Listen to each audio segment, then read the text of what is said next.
Hello mga sir, click yung ating gagawin ngayon. At ang gagawin natin dito mga sir sa click na to ay mag-upgrade tayo kasi 125 to. At ang ilalagay natin ay parts ng 150. Original pa to? Yung kilometer niya o palit na? Ayan o, bata pa lang, 62. I-upgrade natin sa sa parts ng click 150. Upgrade kasi 125 at mag-upgrade tayo ng pisa ng pang 150 kaya upgrade dyan. At syempre padre mo nga kung ano yung tunog nito bago natin i-upgrade. Nalala niyo yung isa kong yung in-upload nito na doon ko ginawa sa La Union. May ano ba to? Ayan, tahimik naman siya, wala siyang kalampag. Okay, patay mo na. Pwede na uminit. I-upgrade natin ng 150cc. Yung kanyang makina. Ito yung mga pisang gagamitin natin. Sigunyal. Sabi ko kay sir, kahit hindi ka na sana bumili nito at goods naman yung sigunyal niya, pwede ko naman siyang bigyan ng connecting rod tapos isang side ng dito. Pinagkaiba ng 125 kasi mga sir. Mas mahaba ito. Mas mahaba itong side na to. Compare mo sa 125. Kaya kung sakaling kayo mag-upgrade ng 150cc, puntahan nyo muna ako, or kahit wag na kayong bumili ng sigunyal muna kung wala namang problema yung sigunyal nyo or hindi siya kalampag, pwede ko kayong igawahan or bigyan. Ito sir, nakabili na kaya yan ang ikakabit natin. 150 na maglito, sakto yan. Nakabili din siya ng stator kaso may sugat yung stator, hindi natin pwedeng ikabit yan. Pero yung yung stator niya na pang 125 ay pwede naman natin gamitin yan dyan kasi 150cc naman yung kakabit natin, hindi ka naman lalagpas sa 150, 149cc, kaya kayang-kaya yan. Importante yung magneto mga sir, dapat mas malaki. Throttle body rin dapat kasama yan sa papalitan. Kung naalala nyo yung sa in-upload ko nakaraan dun sa La Union, yung mali yung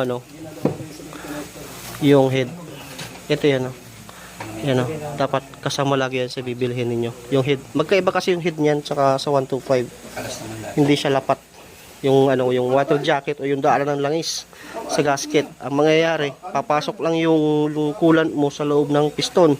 Ang mangyayari, titigas at kakalawangin yung block mo. Tsaka ito block. Yan, pang 150 rin.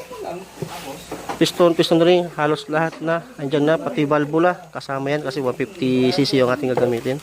Sigunyal bearing, valve seal, ayan.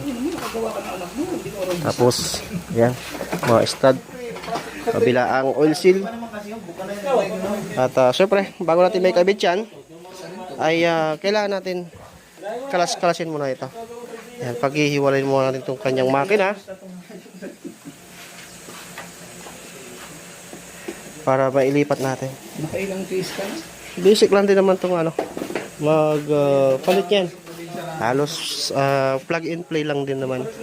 Basta pinaka-importante, kapag kayo mag-upgrade, dapat alam niyo yung pisa na inyong ikakabit para hindi kayo madubli-dubli ng gastos. Meron din naman kasi yung yung bibili na kayo ng bibili nang wala kayong idea kung ano yung mga bibili ninyong pisa. Syempre, pag namali ay madudubli yung gastos. Sige, pag-iwalay mo rin to.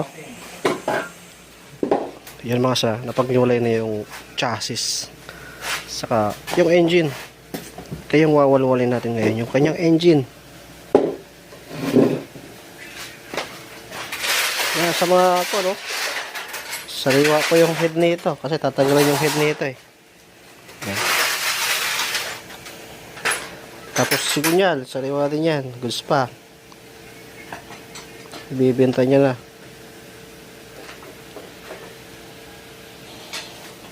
Sige, walwalin muna natin ito mga sila. Basta kung kayo magpapahiwalay ng mga pisa, segregate nyo na lang. Side nyan, side doon, side dito. Lagay nyo sa isang magkakaibang lagayan.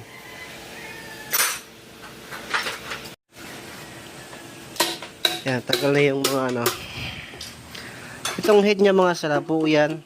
Kasama na sa papalitan natin. Ang kukunin lang natin dyan, spark plug, ito yung mga sensor, sa kabilang sensor din. Yan, tapos camshaft rocker arm, saka yung mga tornilyo pin. Yan, hanggang dun sa valve spring, hanggang sa retainer, hanggang sa lock. Yan lang yung makukunin natin. Yung head na yan ay papalitan yan. Tapos ito yung block. Yung block niya hindi na uubra to kasi nagbabawas na rin siya ng langis. Yung sigunyal kasama rin yan sa papalitan. Pero wala siyang alog mga sir. Kaya swerte pa yung makakabili niyan.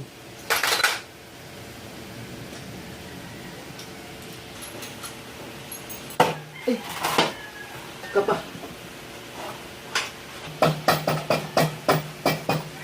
Pansin nyo mga sir, hindi sumama yung sigunyal doon sa kabilang crankcase. Tapos hahatakin yan. Kung kapag sumama sa pagkahatak, di kalampag. Hindi pwedeng ibenta. Pero pagka ginamitan pa ng dipok-pok-pok-pok, yan, parang ganyan, ay goods pa, masasabi natin goods siya. Kukunin lang natin dyan itong ano. Ito, yan lang yung kukunin natin dyan. Magkano yan? At ilalagay natin yung nut dito. Tapos yun ang gagamitin natin pang sinsil at para lumabas yung sigunyal. Hindi kasi pwedeng rekta na pupukpukin mo rito. Kasi goods pa yung sigunyal, maisira yung sigunyal. Kaya balik nyo yung nut. Kulot, awa mo kulot. Yan. Balik nyo yung nut. Yan, ganyan. Hanggang sa lumabas yan. Hindi naman mahirap din ano yan. Tanggalin. Ayan o, tigas pa o. O, bilhin nyo na. Diba, nakaraming hindi pok-pok-pok pa bago lumabas. Yan. Goods na goods pa yan, no? Pwede. Goods na goods pa yan. Para sa mga ano. Yan, tapos lilinisan muna lahat yan. Yung head kahit hindi na natin linisan yan kasi may bago naman tayong head. Saka yung black, hindi na natin kailangan yan. Yung lilinisan natin, ito saka yung. Yan. Sige, linisan muna natin to. Ito mga sir, malinis na yung kabilang crankcase. At yun na yung bago nating sigunyal. Original po yan mga sir ng ano Click 150. Yan, si sir yung nag-provide lahat ng pisa niya. Yan. Hindi yan aftermarket.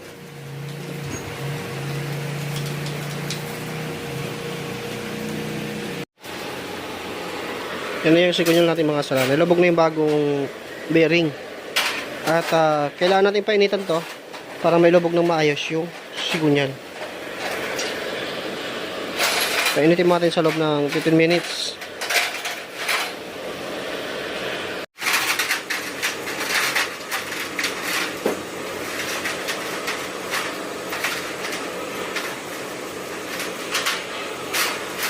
Ano, final na? Sige, panat. Okay.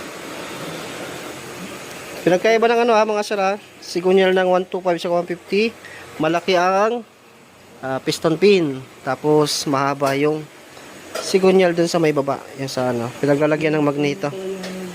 Yan ang pinagkaiba nila. Ito pala dito to. Sa taas pala yan. Ito, mahaba to. Kasi malapad kasi yung magneto ng ano ng pang 150 at saka mabigat. Kaya yan ang pinagkaiba nila. Okay, palamigin mo natin. Dowel pin, huwag rin kalimutan yan. Tapos, lalagyan ng sealant, Beta Gray yung ginagamit namin dyan. Yan, piston. Malaki ang piston ng 150 mga sir. Makikita nyo lagi dyan. Palatandaan nyo dyan. Pagka mga original. Yan 36F. Yan. In. 36F. Yung iba naman ano 95 N95. Pero same lang sila sa F36. Kumbaga sa code lang ang pinagkaiba. Hanggang sa piston pin, piston ring. Yan. Saka yung piston, yung pin lock, yung silak ng pin. Yan, magkaiba rin. Mas malaki din yun. Kaya dapat pang 150 rin yung ilalagay nyo. Huwag yung 125 kasi baka mamaya hindi masyadong lapat, kumalas. Siyempre kakayo rin yung block. Pag kinayod yung block, mag-i-stop yung connecting rod, babaloktot or mapuputol.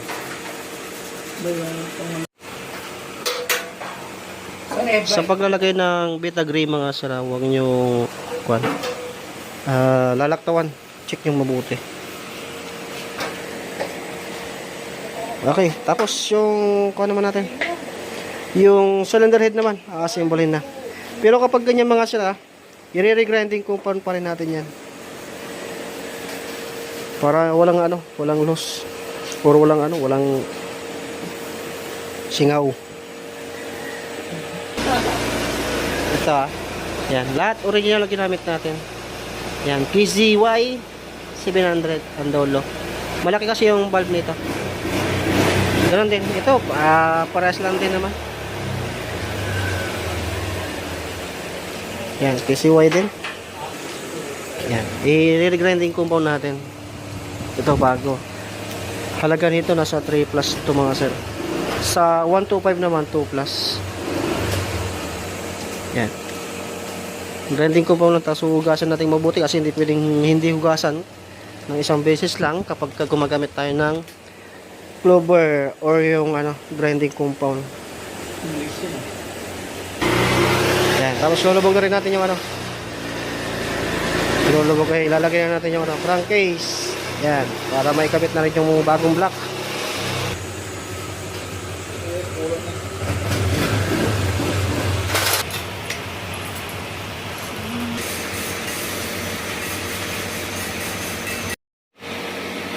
Yan, nilipat natin yun, no?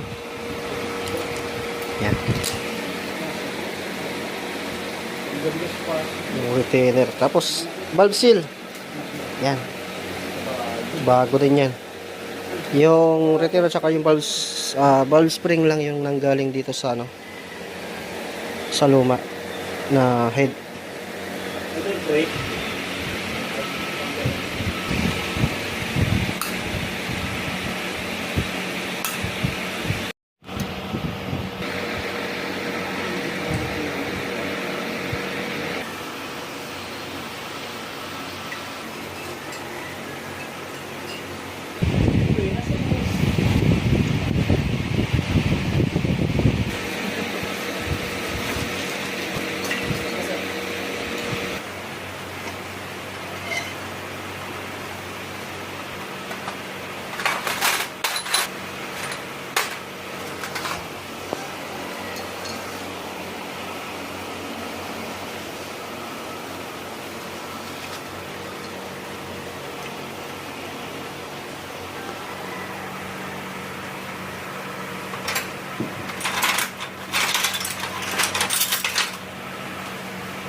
Ilagay natin yung yung kanyang rocker arm. Sukat na ilalagay natin dyan, same lang pa rin. 10 saka 24 pa rin. Yan, tapos to. Ilagay na yung timing chain. Para after ng pagbuo nito ay may sasalpak na rin dun sa makina. Okay, tapos na yung head. Ikakabit na lang. Towel pin, huwag nyo rin kakalimutan. At dapat bago yung gasket natin. Tapos lagay mo na yung dito, swinging arm. After nyan, ayan, maya may babalik na natin dito yan. After may balik yung panggilid, saka tambucho. Okay, kabitan natin muna. Huwag nyo rin kakalimutang i-timing mga sara. Yan, marami na rin akong naging content nyan kung paano mag-timing. Sige, kabit muna natin lahat.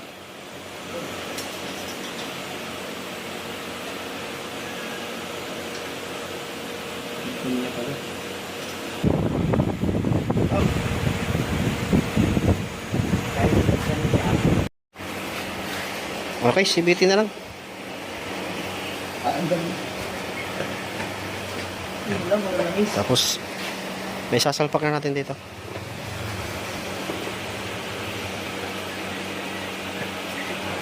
Okay, kabit muna natin. Tapos na tayo sa makina mga sir ha. At gagawin na natin ay pagkasamahin na yung kanyang chassis sa yung makina. Let's bolt in na. Pailapit yung makina.